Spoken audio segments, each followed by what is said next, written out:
With the open hearts, and thank you for being here at the Shell Energy. We closed the Tercena of Akmak, the Tercena of Forgiveness, and right towards the end, you know, when it's like a crescendo and intensifies, right at the end, it really kicked my butt.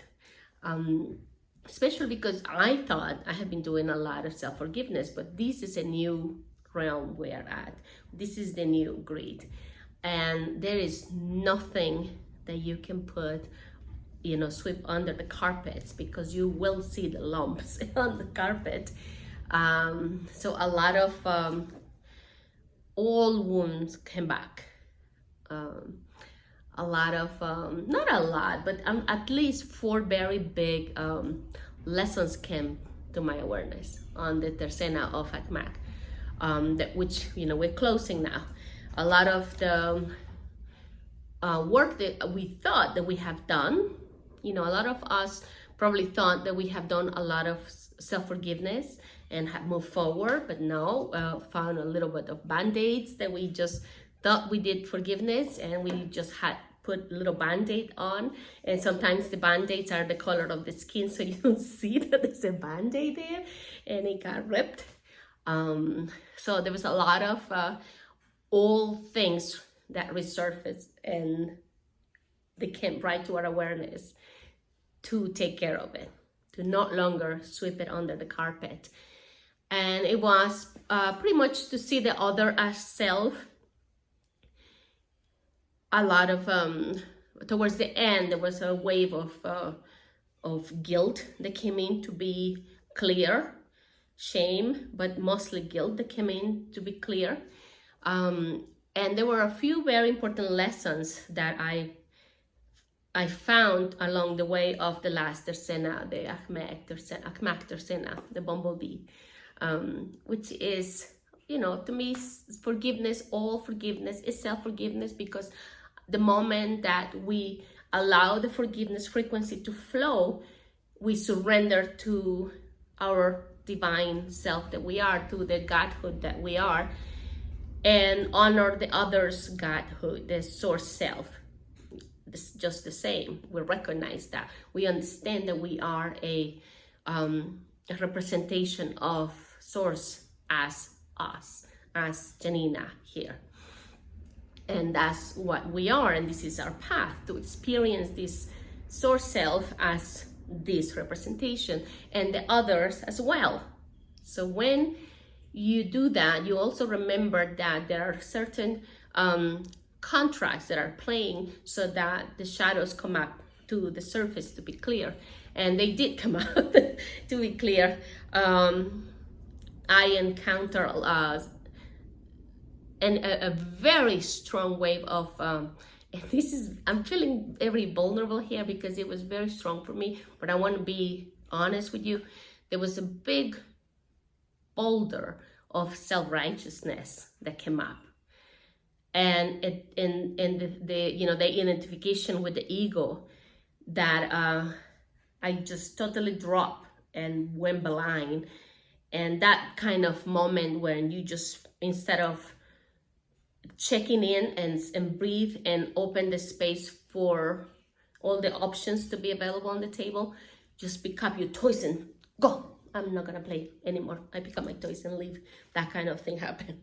And it was very costly to me. It cost a lot, because after that, then, you know, after I started processing, a wave of shame came in at, you know, how I had been doing all this work, and I had not been able to step on the 0 point to open up all the possibilities, the potential of this moment.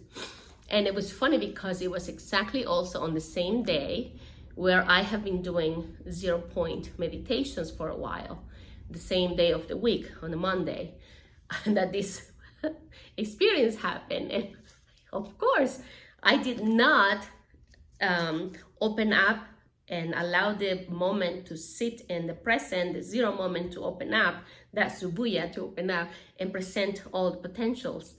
No, I just went into ego and rolled with it, and by that I really messed up big time.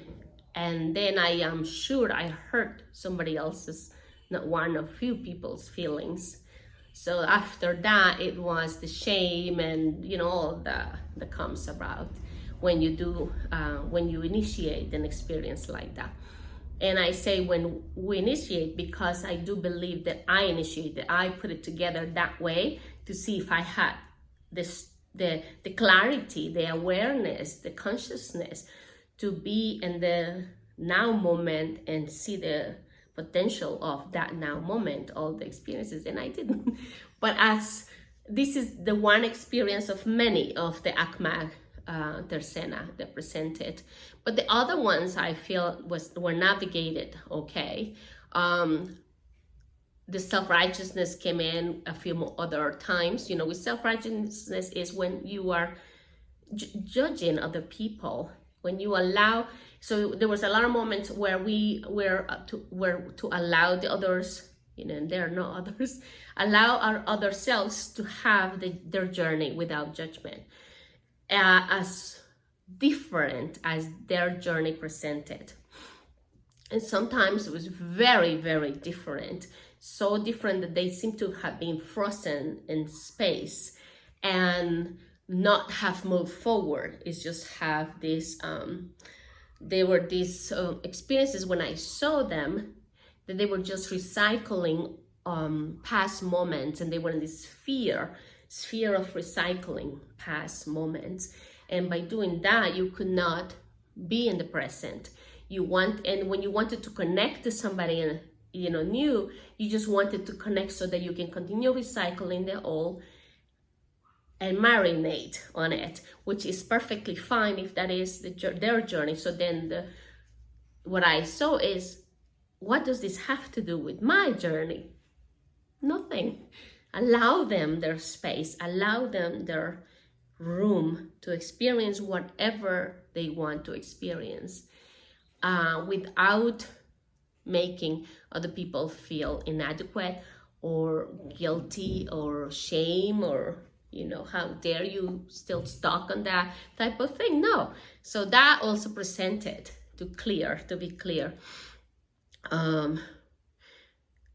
That was very strong, but, you know, it was okay. You know, there's sometimes that it's so easy to see these forks on the road where you can get entangled, and there's a lot of hooks to take you back to the old way of behaving. But there are times that, you know, you can see them very clearly. Like, you know, I had the blessings to have experience. There was a few of those that were the same thing. And, you know, just honor, regardless of the other's journey, it's their journey, and their journey is just as valid as ours. It's just as real as ours. And when things bubble up between us, these are just all frequencies that have not been aired out, and they just came up to be aired out. And understand that you can release this dense emotional charge between the two of us, or three of us, or how many individuals there's in the moment, without judging the other person. You can air out the emotional charge of the situation without dishonoring the other person's journey.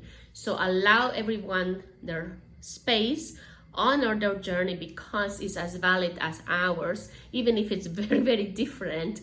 And it's as real, it's very real, just like ours, without any judging, and just move forward, you know. So that presented in the Pastor Sena. Very, very strong.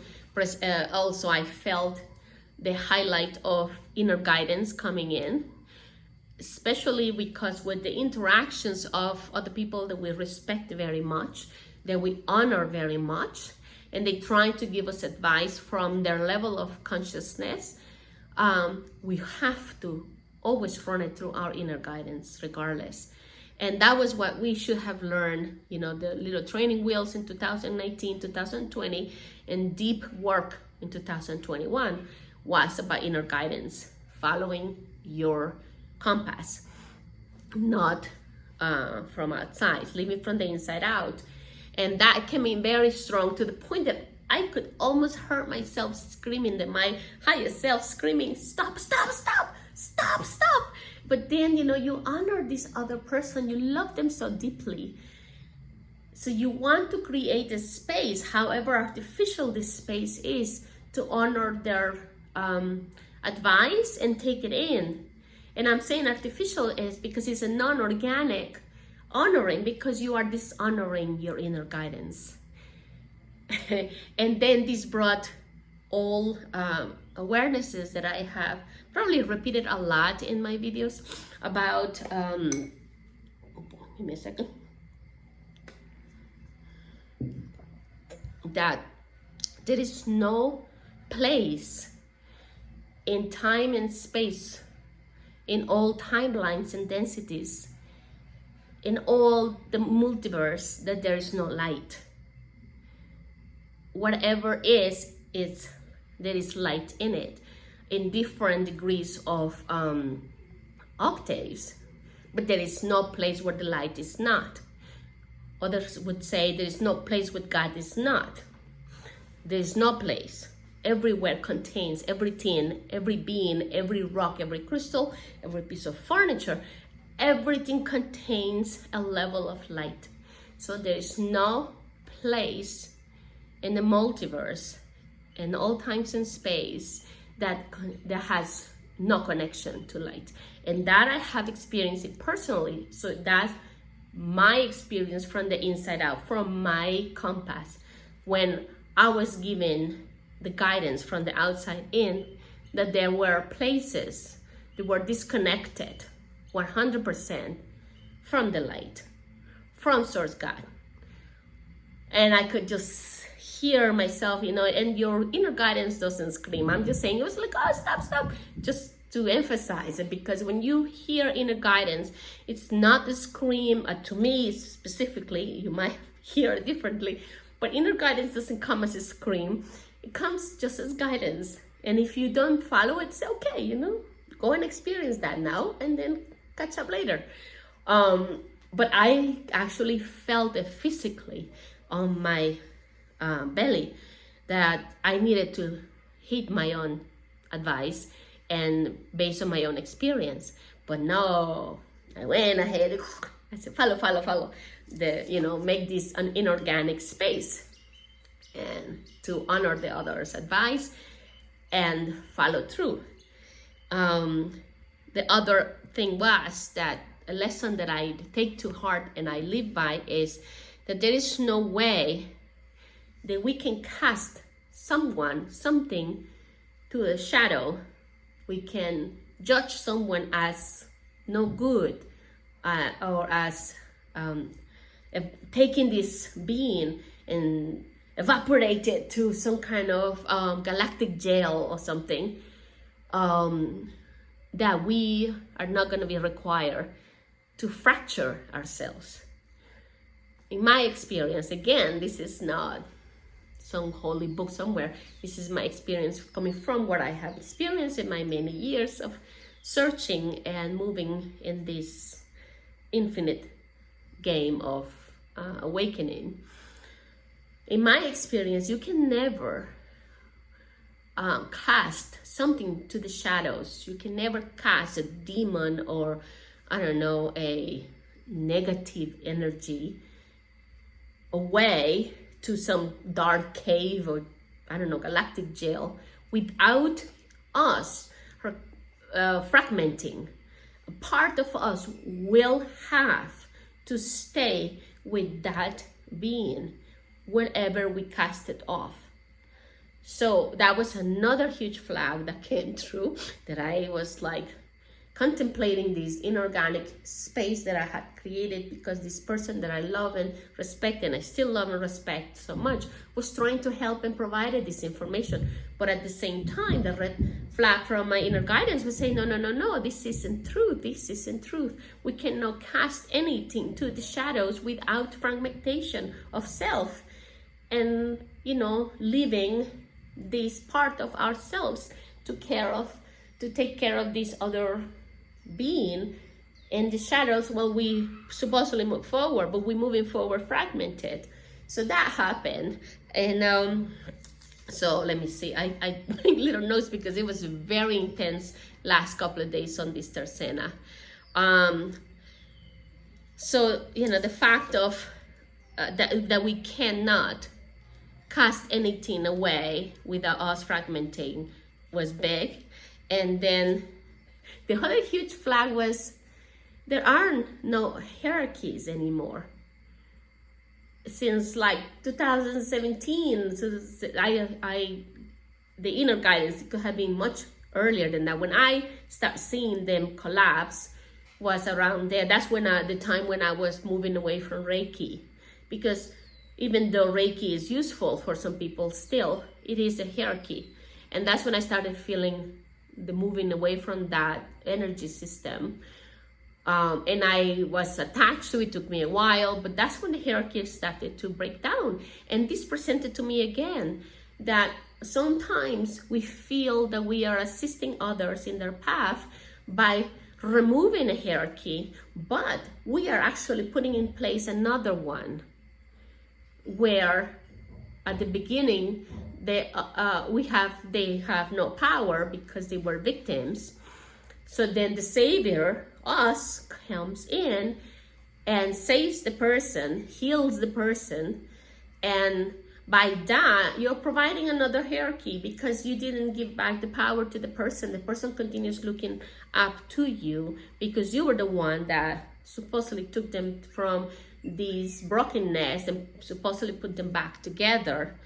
And this is, again, in my experience, I am not passing judgment on anybody because everybody has their own path to follow and craft.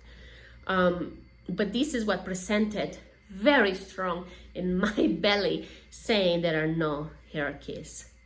So be aware, when are you removing one, or when one was removed and you're just placing another one on its place to fill that hole.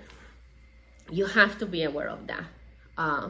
So that was towards the end of the tercena, also kept coming up, you know, where we have not claimed our power to be as sovereign, as source selves that we are, as our own divine expression of the light,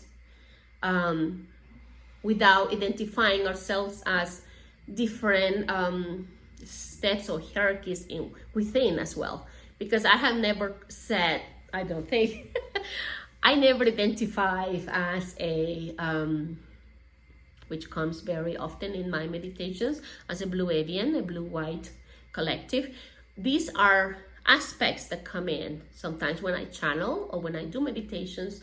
They do come in, and I honor them because they are here present in this moment, and they very well be parts of myself. But that does not deny the fact that I am me, Yanina. So as I work with the cosmic mothers, as I work with the divine mothers, which is much the same kind of group, but the cosmic mothers sometimes present forward, and the divine mothers present forward, the Magdalene collective present forward from the mother frequencies that I work with. These are just I like to say shades of me, Yanina. So they are not separate entities. I feel that maybe the white and blue avian collective is close to me because maybe that is the way I feel it, the most recent experience I have in the multiverse. And because everything is happening at the same time, I might very well be still experiencing something as that consciousness. But right here, right now, I am me, I am Yanina. So I am back to me, always. I am here, sovereign of my wholeness.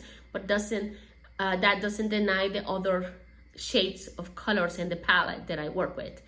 So when this hierarchy thing presented, I recognized it right away, but I was afraid, fear, to let down the other person, which I love and respect, in this inorganic space that I had created to receive their advice and take on. That was the point. Take on their advice. You can listen, you can receive it, pass it through your body, and if it doesn't feel like it's something you need to take on, just let it go through, honor it, and with grace and, you know, gratitude, and let it pass through. But I actually took steps to take it on, to pick it up on my field, take it on my myself. And with all the guidance that I was receiving, that no, this isn't for you. We already did this. And then there was another flag that came that says, because this is the new. And I'm like, no, this is very old. This is very old. I have been walking this path for a while. And in my spiral, I passed this long time ago. I can't pick it up now. Because when I did, everywhere I saw it, you know, that diamond vision, because everything has many places and options turn back and forth, inside and out, and all the different points of view. I could not see anything new on those frequencies that came in. So I dropped it, but it cost me also. Everything costs energy. What are you feeding in this moment? That's what you're making grow. So it cost me energy, but then, you know, I came back and I spoke up. I said, this isn't for me at this moment, honoring the other's person, the other's journey. And I said, this might very well be something you need to experience now, or this might very well be something you are working with right now, but it isn't something that is in my path to take and experience right now, and I let it go. But it's so incredible how now that we are coming into these new frequencies, the old frequencies, which are just like echoes, keep coming, and sometimes because they come in from places that we can identify them quickly, we can quickly just pivot, identify them, and let them go. But sometimes they come from places that we treasure and love and respect, and we have a difficult time letting it go. Like, you know, a relationship that we have, and you want to honor them, and you want to give them the space and take on their advice, and we don't realize that by doing that, we are pushing down and silencing our own inner guidance. And we could listen to our inner guidance without disrespecting the other, and we can just, you know, move forward. On the same token, you have to be able to be wrong, okay, when you meet someone, because that happened in the episode of self-righteousness when I took all my toys and moved away. And every time this comes, you go through these layers of blaming other people for your behavior, or in this case, my behavior. And you know, it just that was costly. And I regret deeply, you know, and I moved through forgiveness and forgive self, forgive others, and ask for forgiveness, because it was my construct that created this experience, nobody else's. So here we are. I hope that your Akmak Tersina was colorful, and you had a lot of opportunities to learn and to integrate more and more aspects of self that were coming in, all ones that could continue to come in, that you just integrate them, take them in with love, with appreciation, because they come in with their experiences. Oh, you know, there you come. Okay, come on in, embrace them. Okay, because that's what Akmak was. And with that, I thank you. Remember, we are the angels. We are here as trailblazers. We don't know what's ahead. We know this is new, and it's okay. All right? Just put your feet one in front of the other and listen to your inner guidance, and all will be well. Have faith, do good, and be good. Thank you for coming with an open heart and an open mind. Thank you so much for your thumbs up and subscribes. Thank you for your comments. I do try to answer, but my Wi-Fi is very spotty now. Thank you so much. Divine blessings. Namaste.